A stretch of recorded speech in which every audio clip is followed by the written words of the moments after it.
چەند ڕۆژێکی تر پێدەنێنە نێو وەرزی پاییز و سەرەتای دەستپێکردنی بارانبارین. ترسی دووبارە دروستبوونەوەی لافاو دوو ڕۆژە بەرپرسانی حکوومەتی هەرێمی کوردستانی لەم هۆڵەدا لە کۆنفرانسێکی گەورەدا کۆ کردوتەوە.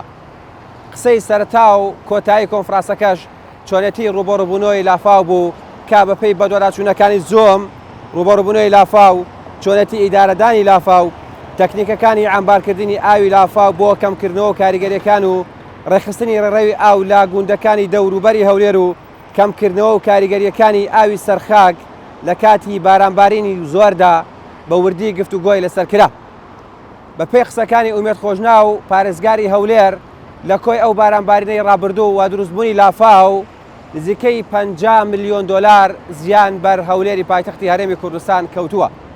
هاوکات بە مەبەستی چارەسەرکردنی کێشەی لافاو هەولێر پێویستی بە 360 ملیار دینار هەیە.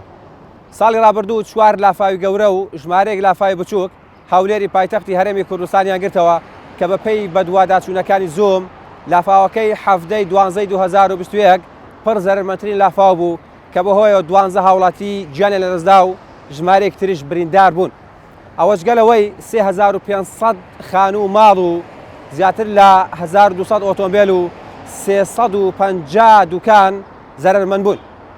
پارێزگاری هەولێرش دەڵێت ئەو کەسانەی بوونە هۆی دروستبوونی لافاو پێبژاردنیان پێدەکرێت و بەم زوانەش ئاگادارکردنەوەیان پێدەگات.